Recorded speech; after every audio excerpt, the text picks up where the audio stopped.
Hola, bienvenidos a Senado Internacional. En el programa de hoy vamos a hablar de Medio Oriente.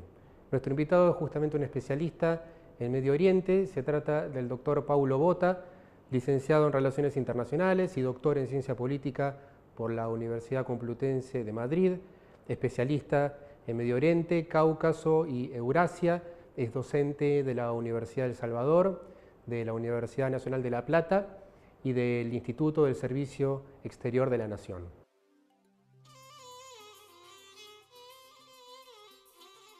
La región de Medio Oriente se sitúa al sudoeste de Asia, abarca ciertos países de África del Norte y se centra en la península arábiga, Arabia Saudita, Bahrein, Emiratos Árabes Unidos, Irak, Israel, Jordania, Kuwait, Líbano, Omán, Qatar, Palestina, Siria, Yemen, Chipre, Egipto, Irán y Turquía. Es la cuna de múltiples culturas y civilizaciones. Fue en Egipto, a lo largo del Nilo, en las cuencas de los ríos Tigris y Éufrates, donde se desarrollaron las primeras civilizaciones históricas. Desde el punto de vista étnico, su población es relativamente homogénea. Predominan los árabes y musulmanes, con excepción de Israel, país de religión judía. Si bien históricamente existieron conflictos, estos se han vuelto característicos de las últimas décadas. Durante la Guerra Fría, la región era inestable, principalmente a causa del conflicto árabe-israelí, la intervención exterior de las potencias mundiales y la guerra entre Irán e Irak. Con el fin de la Guerra Fría, nuevos problemas surgieron, entre ellos la ocupación de Kuwait por Saddam Hussein y las sucesivas intervenciones de Estados Unidos que han causado inestabilidad en la región sin que se hayan solucionado los problemas preexistentes. Debido a esta situación, la zona se ha convertido en un refugio para grupos terroristas. En los últimos meses, el Estado Islámico ha avanzado en zonas antes controladas por el gobierno iraquí, hasta llegar a capturar el bastión de la ciudad de Mosul al norte. En agosto, comenzaron a atacar otras zonas de la región del Kurdistán y han puesto en peligro la vida de miles de personas que pertenecen a minorías étnicas y religiosas, quienes han debido refugiarse en las montañas. Se teme que pueda desatarse una severa crisis humanitaria. ¿Qué tal, Pablo? Muchas gracias por estar acá de nuevo en el programa. Bueno, el tema central, me parece, de Medio Oriente del día de hoy es el Estado Islámico, que tiene un estatus ya, me parece, diferente de una organización terrorista, porque tiene una ocupación territorial muy importante. Contanos un poco cuál es el origen, la ideología, la religión del Estado Islámico y por qué o de qué manera alcanzó semejante magnitud e importancia. Sí, buenos días. En realidad, como decís, el Estado Islámico hoy se ha convertido en un grupo que utiliza tácticas terroristas y en realidad es un grupo que, como bien señalabas, tiene su principal interés orientado hacia la ocupación y el control del territorio. Es un grupo fundamentalista de musulmanes sunitas que a nivel académico se los suele llamar salafistas yihadistas. Esto es, son aquellos que quieren volver a la comunidad islámica primitiva y para volver a la comunidad islámica primitiva les resulta lícito la utilización de la violencia. Esto es una utopía hacia pasado a través del uso de la violencia, para decirlo de una manera muy simple.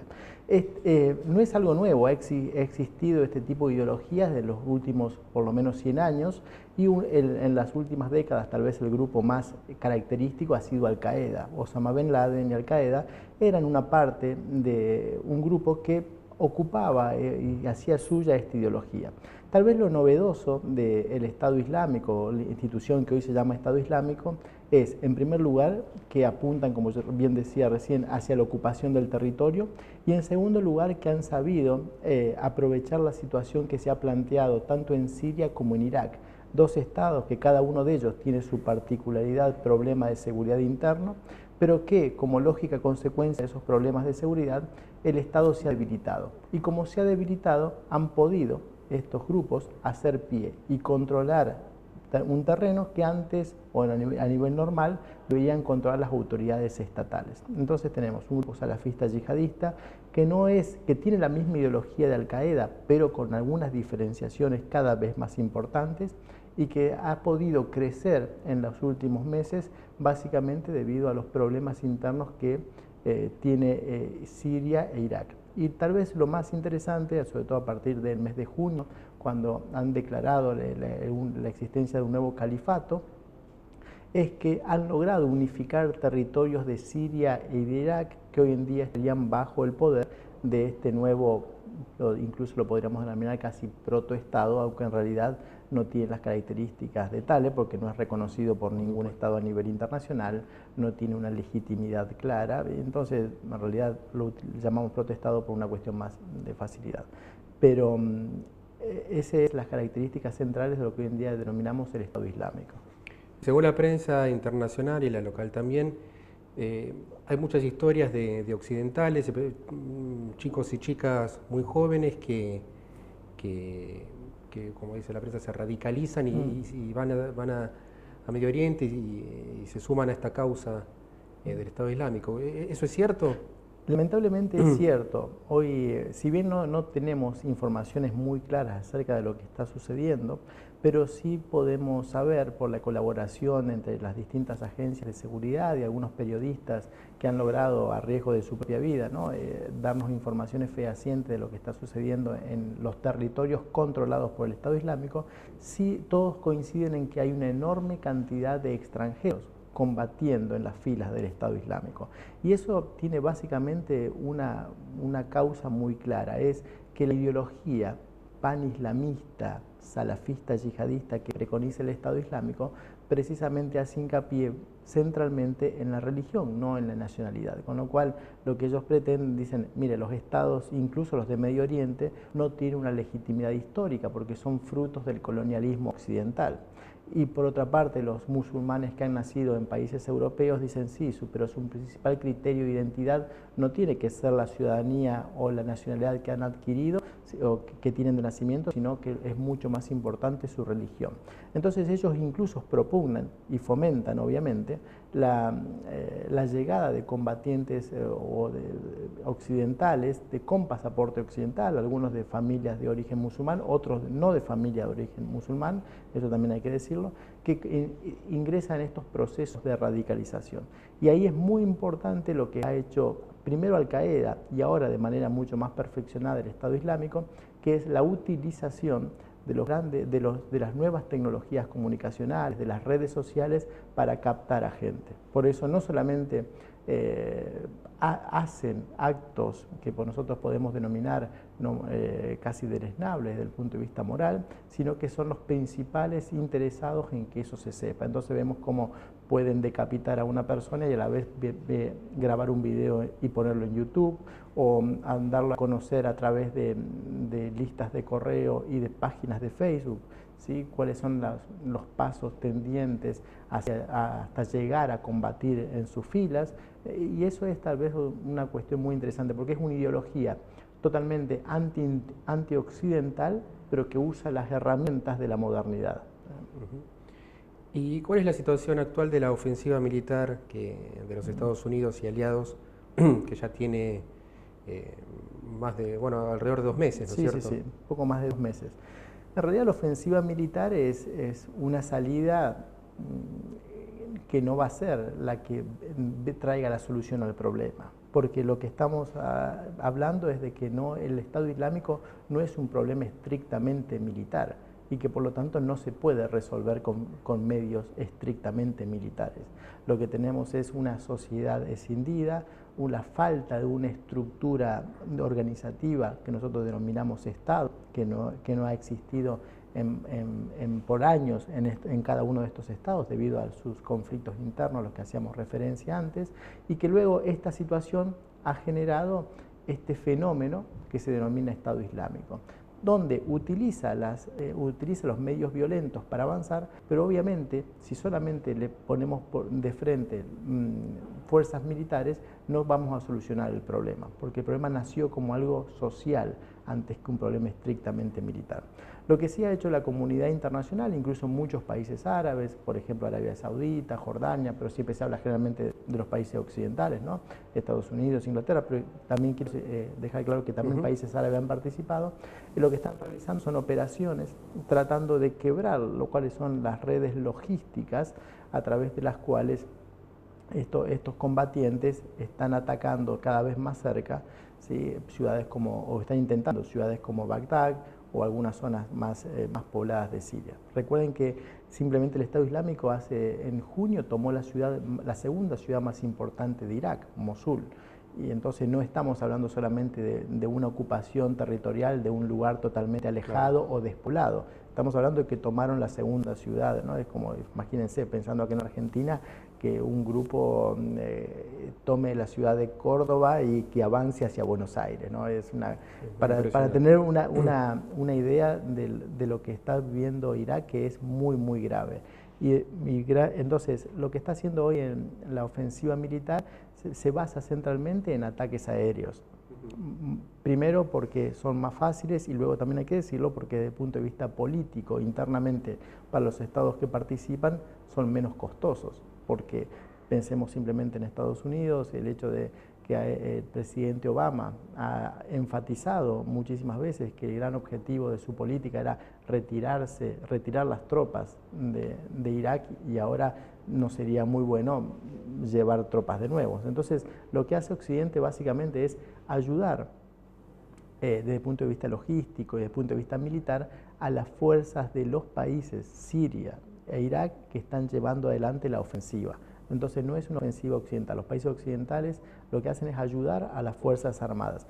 Y tal es así que en estas últimas horas, este fin de semana, las fuerzas iraquíes han podido por primera vez después de 3 meses pasar al ataque y recuperar algunas posiciones importantes, incluso cerca de la famosa ciudad natal de Saddam Hussein, Tikrit, que había sido también zonas ocupadas por los yihadistas. Entonces lo que hace Occidente ahora es básicamente ayudar, pero se está viendo en los últimos días, está dando resultados, pero no tenemos que pensar ni que va a ser una operación rápida y que casi por arte de magia va a aparecer la amenaza del Estado Islámico, y luego, como les decía al comienzo, porque no es un problema estrictamente militar, no significa que con unos cuantos bombardeos desaparezca este problema. Sí, porque además, como dijiste al principio, está vinculada a la incapacidad quiero decir, el problema está vinculado a la incapacidad, por ejemplo, de Irak de constituirse como un Estado con todas las propiedades, en el sentido weberiano, por ejemplo, que monopolice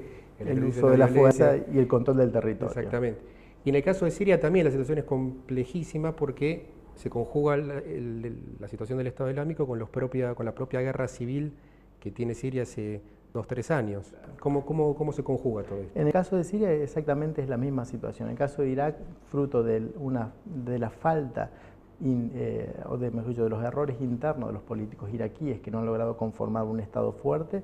En el caso de Siria, la guerra civil que de hace poco más de 3 años que está asolando a ese territorio.